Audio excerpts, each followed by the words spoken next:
You make me feel so young. You make me feel so spring has sprung. And every time I see you grin, I'm such a happy individual. The moment that you speak, I wanna go play hide and seek. I wanna go and bounce the moon just like a toy balloon.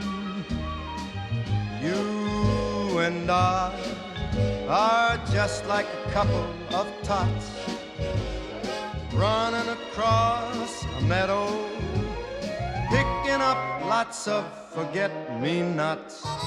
You make me feel so young.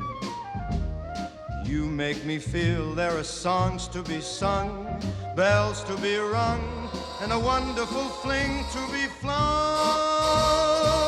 And even when I'm old and gray, I'm gonna feel the way I do today, 'cause you make me feel so young.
On April the 6th, 1917, the United States of America declared war on Germany. For 2.5 years, the most powerful nation in the world had stood apart from Europe's mortal struggle. Now, at last, she was drawn in.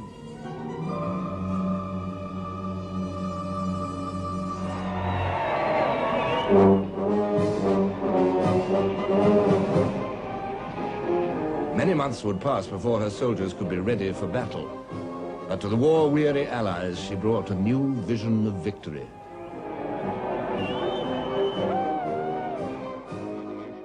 But the flying boat identified its natural prey. Its number one target was the submarine, a silent and extremely effective weapon. Dollar for dollar, the damage caused by German U-boats made them a highly economical way of waging war. It was quickly realized that if the flying boat could be given sufficient range and lifting power, it could become the most effective anti-U-boat bombing platform.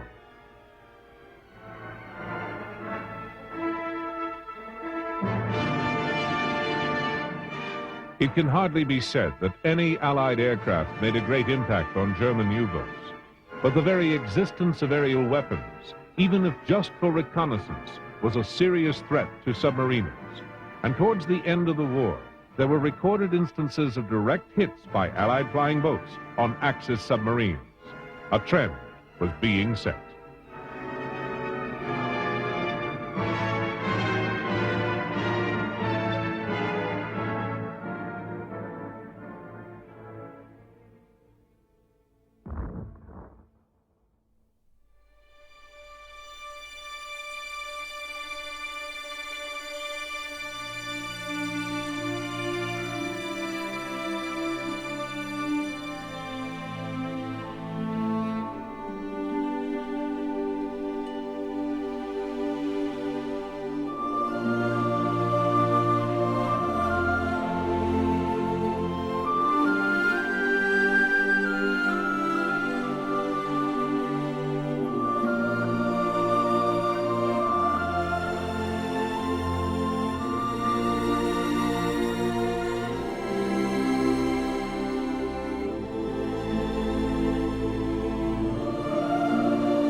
Consolidated had been producing its next aircraft for the Navy, the PB-2Y Coronado.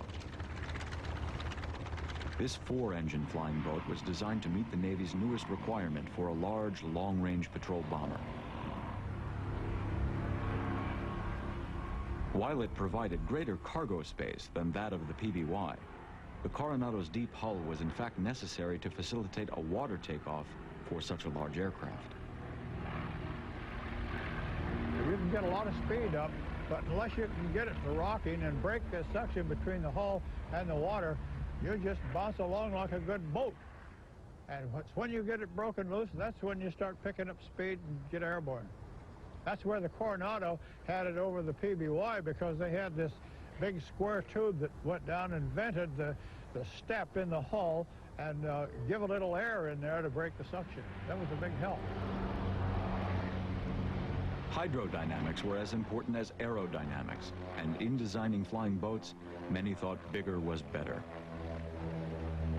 The four-engine Coronado must have been an intimidating sight on San Diego Bay. It was kind of a worry to the people on the sailboats. If they ever got behind us, it was bad news. I remember one day was a couple of young girls in a sailboat, and they taxied up. They sailed their boat right up near us, and as we turned the Coronado around and to take off, we blew them over. And of course that was kind of fun, because we had to go and to get these two young girls out of the water and haul them aboard the Coronado and let them get dried off and right their boat. And they came out from North Island and picked them up. We'd have taken them along with us, but that wasn't allowed. By the end of the 1930s, war was imminent on both sides of the globe. In the middle stood an isolationist America, adamantly opposed to any foreign entanglements. As the Coronado went into production, and the PBY promised a reliable patrol bomber, U.S. defense planners did the best they could to prepare for war, despite America's isolationist mood. And when war finally came, the flying boat proved both stalwart defender and ferocious attacker. This PBM Mariner, like the PBY, was a formidable and aggressive patrol bomber. It is credited with sinking 10 German U-boats in the Atlantic Ocean. That is no small feat for any aircraft. Yet had this aircraft operated off land rather than water, would it have been any less successful? Most likely not. But perhaps its ability to use 75% of the world's surface as a runway gave it a slight advantage over land planes, especially for off. All the flying boats ever made, perhaps the most famous, was not the largest or the fastest, but it may have been the most effective, and without question, it was the most liked. It was the consolidated PBY, the Catalina. The PBY gained much of its reputation serving in practically every theater of the Second World War. And yet, by many standards, the model was already an old plane when the war began. Its large, high-mounted wings, supported by two stays on each side, gave a strong clue to its ancestry in the biplane flying boats it had been the first to replace. Even this classic government film of the war period, Black Cats, suggests the PBY's limitations. Anything familiar? That torso with a middle-aged sag? Her speed less than some cars can do. Maneuverable? Some days all right. On others, she brings around like a 10-ton truck. She dives under protest. Wings can't handle half the pressure dive bombers take. Got her? Right. The old Cat. Navy Catalina patrol boat. PBY in a black nightgown for night camouflage. A black cat. Here comes the Cat, and it's a zoom, a signal that she did it again. One more enemy ship on the bottom.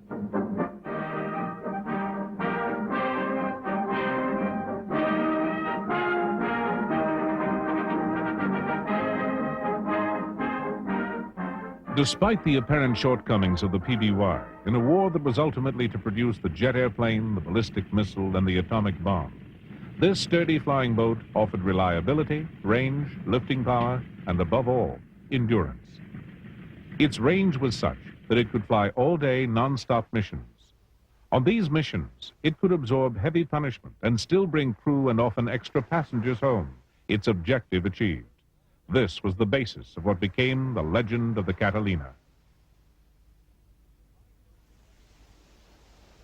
Flying boat designers had sought similar qualities to those of the Catalina since the First World War, to patrol what were then its neutral waters.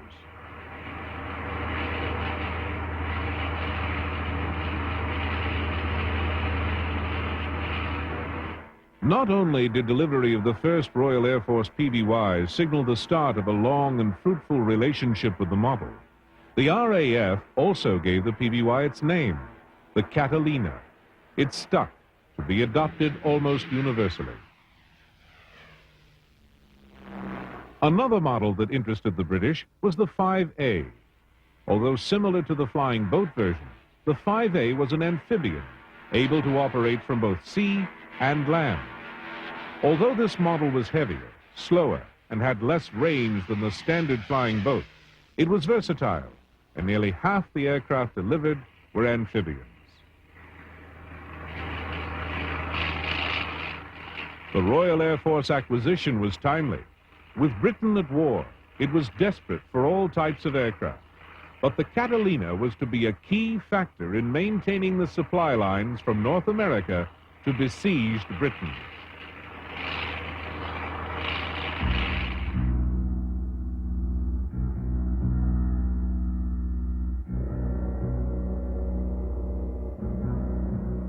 Operating from bases in the North Atlantic, PBYs provided escort to the vulnerable supply convoys, which would otherwise have been sitting ducks for the predatory German U-boats. The Catalina's 4,000-mile range provided effective, but not total coverage, to vital merchant shipping. Many times the Atlantic corridor was almost closed by the threat of the U-boats, and the Catalina was the first Allied weapon to turn the tide. In the North Atlantic, RAF Catalinas carried the British-designed ASV aircraft-to-surface vessel anti-submarine radar. It was used effectively as a supplement to visual observation. Once a sighting was made, the PBYs used bombs and depth charges to launch the attack.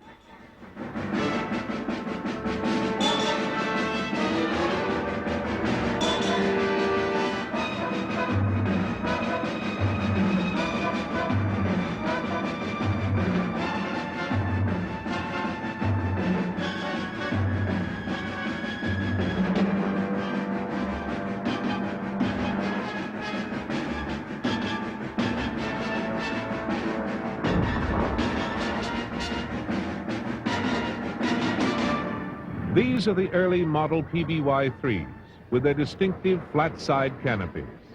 They're part of the pre-war order for 65 aircraft placed by the United States Navy. At this stage, the main wing spar is brought in to be fitted to the small surface of the center column. You can see the thickness of the wing, the center section of which is almost completely occupied by fuel tanks, holding 1,750 gallons. The PBY was powered by two 1,200-horsepower Pratt & Whitney twin Wasp engines. They were secured to the wing with just 4 bolts each.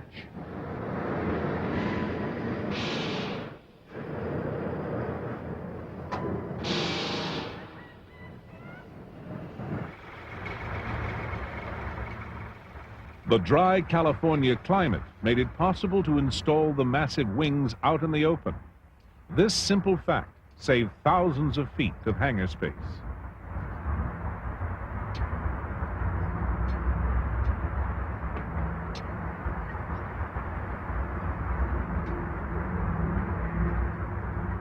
A feature of the PBY was its retractable wingtip floats. In flight, these could be raised so they became an extension of the wing, reducing unnecessary drag and improving the plane's handling. The floats were lowered again for landing.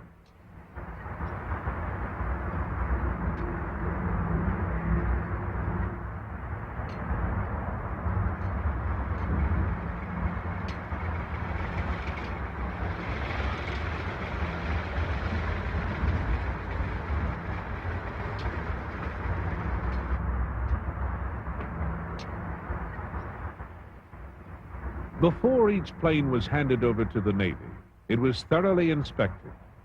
In most aircraft at the time, the pilot and engineer were stationed close together, but in the PBY they were separated and could only talk to each other by interphone. You can see the engineer's window located in the wing spar at the bottom of the picture.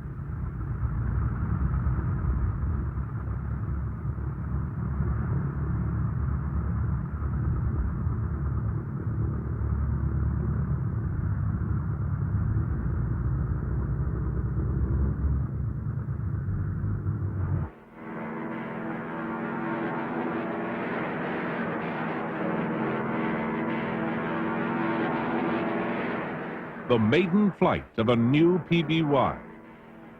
The letters PB stood for patrol boat, and the Y was the manufacturer's identification. The PBY's greatest asset was its range, and the ability to fly on just one engine was a key factor in conserving fuel to increase range further still. The PBY's other great quality was its ruggedness, stamina that was built in during manufacture.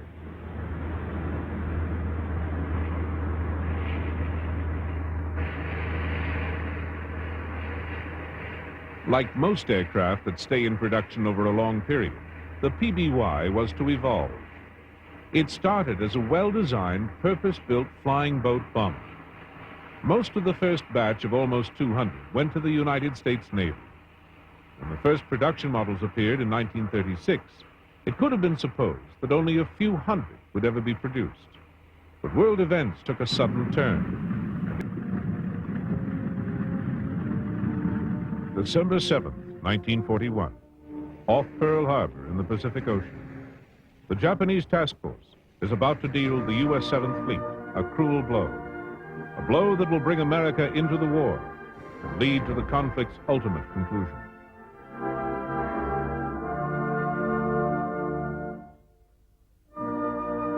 At Pearl Harbor, PBYs took their share of the battering.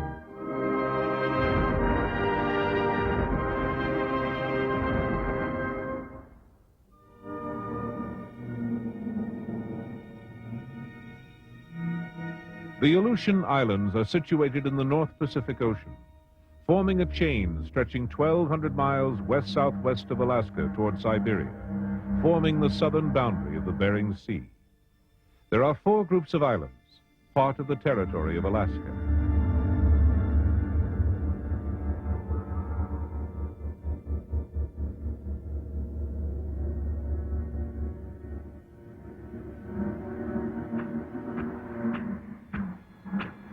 This region has a peculiar weather pattern. Cold air from the pole meets the warm, moist air masses of the Japanese current to form cyclonic disturbances.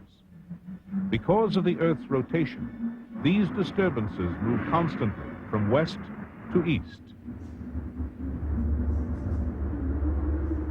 The Japanese were aware of this pattern and realized its ability to allow them to operate behind the moving curtain of a storm. In the early days of June 1942, they employed this advantage in an all-out attempt to secure absolute domination of the Pacific Ocean. Behind a storm, they dispatched 2 invasion forces to 2 widely separated objectives, Midway Island and Dutch Harbor. The operation was designed to break the American line of sea defense upon which the security of the Pacific coast depends. There is little doubt that the decisive United States win over the Japanese carrier force at Midway broke the back of Japanese naval air power. Although American intelligence was aware the Japanese fleet was in the vicinity, the pilot of a humble PBY made the sighting that confirmed Japanese presence and precipitated the battle.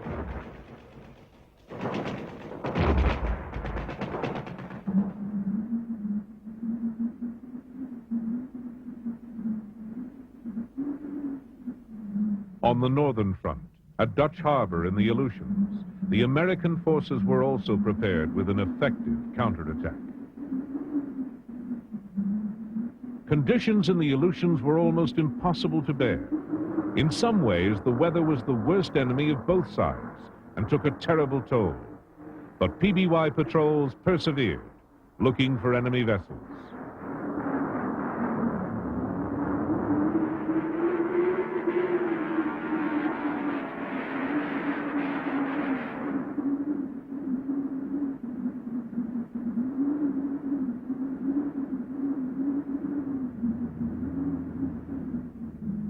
In spite of the extreme conditions, the PBYs stayed in the air, searching for their archenemy, the Japanese U-boats. It's a notable fact that Japanese U-boats in the Pacific had nothing like the early success of the German U-boats in the Atlantic, nor did they match the success of American subs that hunted the Pacific. One reason for this is the presence on the Allied side of the PBY. The Japanese simply had no anti-submarine weapon that was the PBY's equivalent.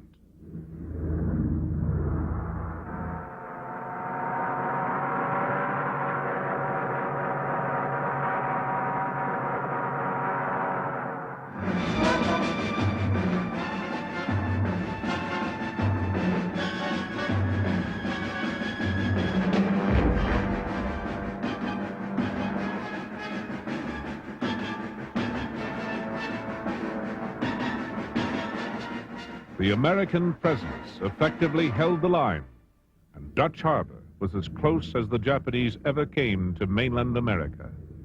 The Catalina had again played its part.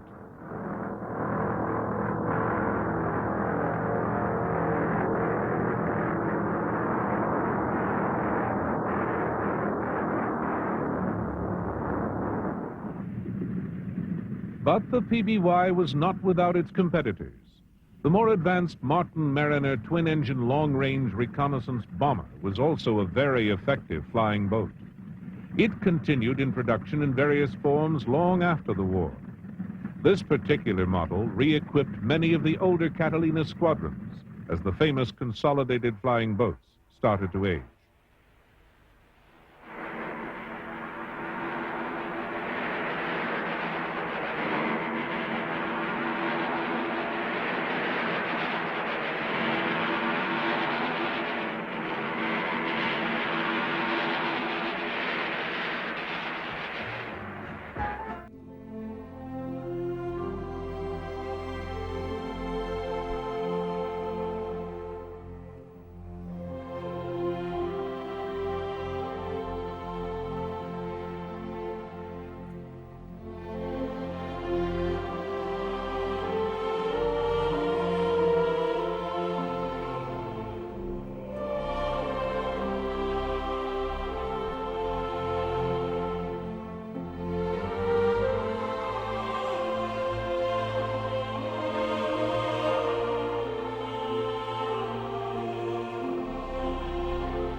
The U.S. Navy was not ready to give up on flying boats just yet, but it did have to find a replacement for its aging war boats.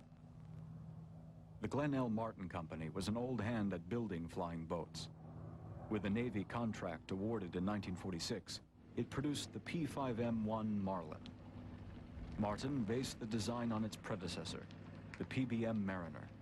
Similarities included the distinctive gull wing. But this new generation of flying boat did sport some advanced features.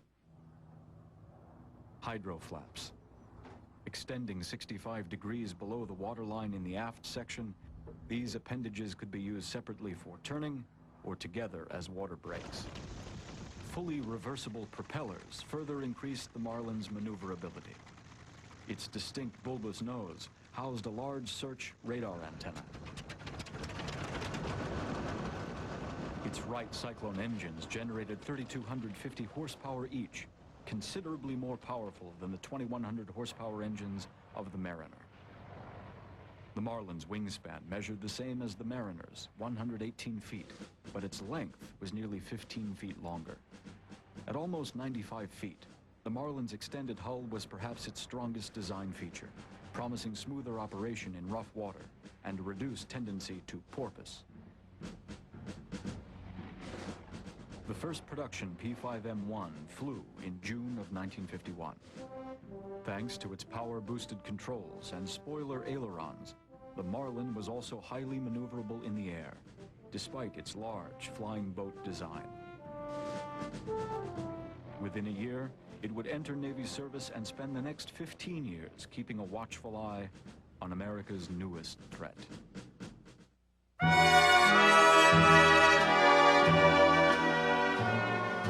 We'll meet again, don't know where, don't know when, but I know we'll meet again some sunny day. Keep smiling through, just like you always do, till the blue skies drive the dark clouds far away. So will you please say hello to the folks that I know? Tell them I won't be long. They'll be happy to know that as you saw me go, I was singing this song. We'll meet again, don't know where, don't know when, but I know we'll meet again some sunny day.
know I like my chicken fried, and cold beer on a Friday night, a pair of jeans that fit just right, and the radio.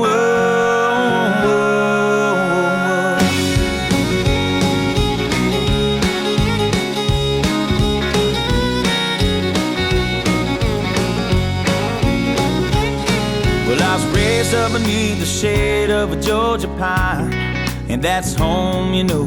Sweet tea, pecan pie, and homemade wine, where the peaches grow. In my house, it's not much to talk about,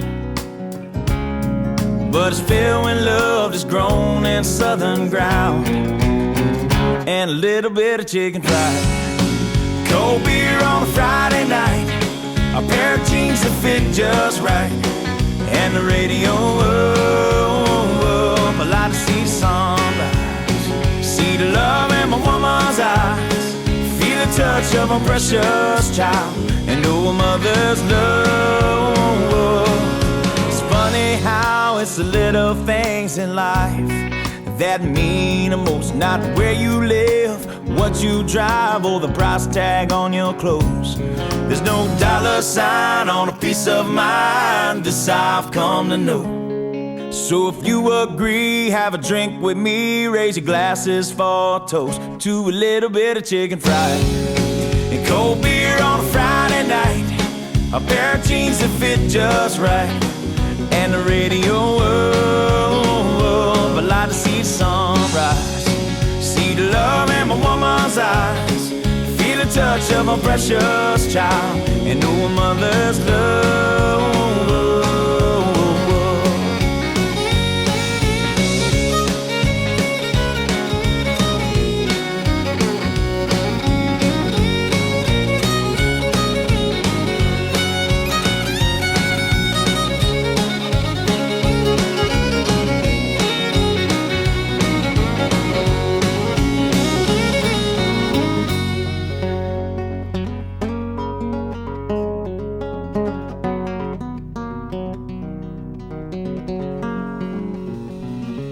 Thank God for my life, and for the stars and stripes. May freedom forever fly. Let it ring. Salute the ones who died, the ones that give their lives so we don't have to sacrifice all the things we love, like our chicken fried, and cold beer on a Friday night, a pair of jeans that fit just right, and the radio. I like to see the sunrise, see the love in my woman's eyes, feel the touch of a precious child, and know a mother's love. Get your little chicken fried, and cold beer on a Friday night, a pair of jeans that fit just right, and the radio.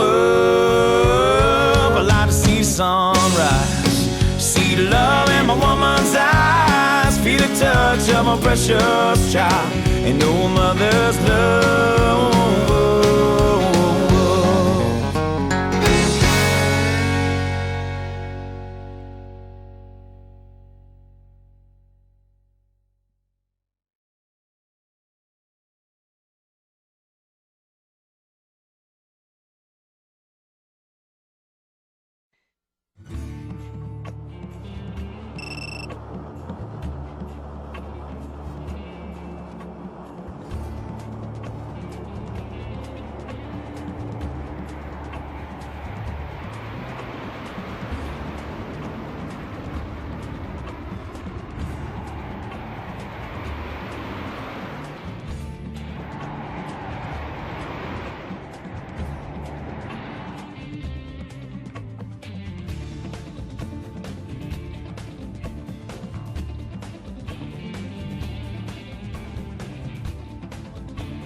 Marked on top.